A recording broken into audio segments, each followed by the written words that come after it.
Vous recherchez un arbuste pour ais fleuris persistant et avec peu d'entretien? Celui que je vais vous présenter aujourd'hui est une référence en la matière. Il doit absolument faire partie de votre sélection d'arbustes de haies variées. Car rares sont les arbustes qui gardent leurs feuilles et qui en plus fleurissent aussi longtemps dans l'année. Si vous ne le connaissiez pas, vous allez le vouloir absolument dans votre jardin. Bonjour, je suis Maude, je suis paysagiste et créatrice du blog Aménager son jardin. J'aide les particuliers à aménager leur jardin par eux-mêmes.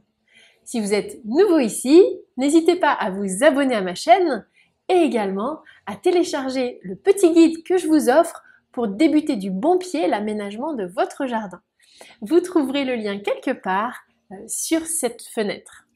Un arbuste pour haies fleuries à très longue floraison.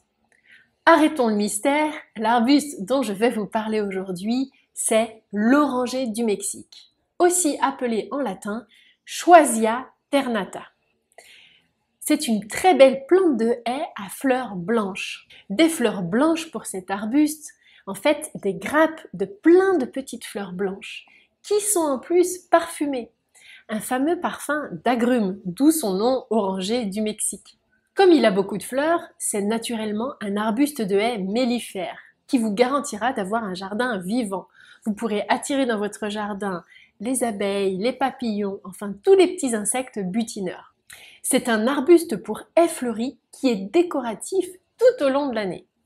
Donc il y a sa floraison au printemps, c'est-à-dire à partir de mai-juin, il se recouvre littéralement d'une avalanche de fleurs. Et en plus, il a une floraison qu'on appelle remontante à l'automne, c'est-à-dire qu'en septembre-octobre, il fleurit à nouveau, et parfois jusqu'à décembre dans certaines régions au climat doux. C'est donc un arbuste absolument très florifère. C'est un arbuste de haie qui fait des records en durée de floraison.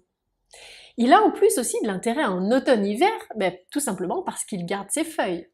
Un arbuste persistant qui fleurit. Oui, l'oranger du Mexique est un arbuste persistant. Il garde ses feuilles en plus d'avoir une magnifique floraison. Son feuillage est en plus aromatique, c'est-à-dire que quand vous frottez et vous froissez les feuilles, il va se dégager un parfum d'écorce d'orange également. Ses feuilles sont d'un beau vert brillant, un vert plutôt de couleur tendre. En plus, elles ont une forme qui change de ce que l'on voit partout avec les arbustes de haies. Ce sont des feuilles plutôt palmées. C'est une plante qui forme une grosse boule, parce qu'il prend vite de la largeur. C'est d'ailleurs joli de lui laisser une forme naturelle. Donc, je vous conseille plutôt de le planter à un endroit de haie qui s'élargit, par exemple une haie qui devient un massif dans votre jardin.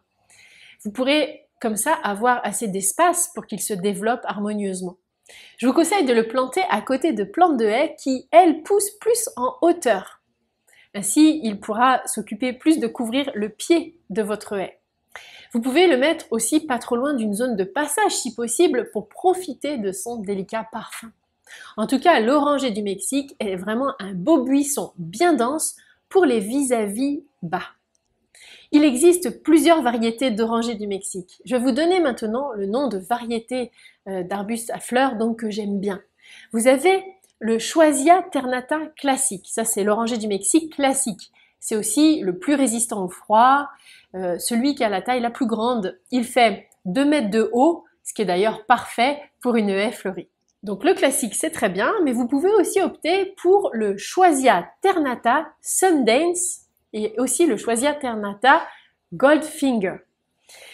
Ces deux espèces en fait ont des feuilles jaune doré, ce qui a l'avantage d'être absolument lumineux, un persistant à feuilles jaune dorées, c'est vraiment chouette pour apporter plus de gaieté dans votre haie d'arbustes persistants.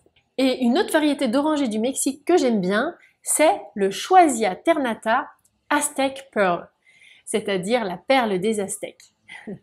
Il a celui-ci un feuillage découpé, vraiment palmé, très découpé, des feuilles plus petites mais qui sont absolument décoratives. Un arbuste de haies fleuries, hauteur 2 mètres, quasi sans entretien. L'oranger du Mexique est un arbuste facile d'entretien. Je vous parlais de sa dimension, donc il fait 2 mètres de large par 2 mètres de haut en moyenne. Donc Il n'y a même pas besoin de le tailler en hauteur si vous voulez le mettre en haies variées pour cacher un vis-à-vis. Par contre, vous pourrez éventuellement le tailler en largeur, parce que 2 mètres, vous voyez, c'est assez large.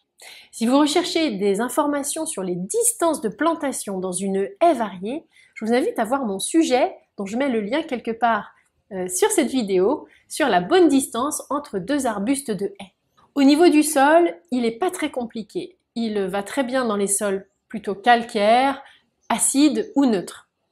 Mais par contre, il faut que le sol soit absolument drainant. Ça, c'est très important. Comme d'ailleurs beaucoup de végétaux de haies persistants.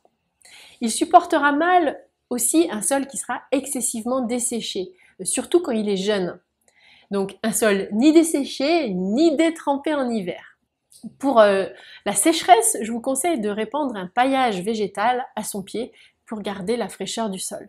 Quelqu'un qui suit le blog m'a contacté récemment parce qu'il voulait absolument inclure dans sa haie fleurie l'oranger du Mexique. Il était désespéré, il adorait cette plante, mais il n'arrivait pas à faire pousser donc les orangers du Mexique. Après quelques explications, il m'a expliqué qu'il avait un sol particulièrement argileux. Il avait pourtant fait un drainage. Sauf que le drainage, il n'avait pas compris comment le faire. Il avait mis une couche de cailloux en dessous la motte de la plante. C'est quelque chose que l'on fait éventuellement dans des pots, dans des bacs, pour drainer donc des végétaux en pot, mais absolument pas dans un jardin.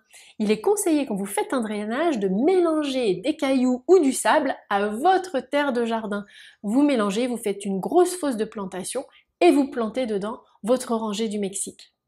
Vous pouvez aussi mélanger du terreau à votre terre. C'est aussi un substrat qui est particulièrement drainant, le terreau. La bonne nouvelle, c'est que l'oranger du Mexique est un arbuste de haies fleuries qui malgré tout supporte la sécheresse, mais quand il est grand.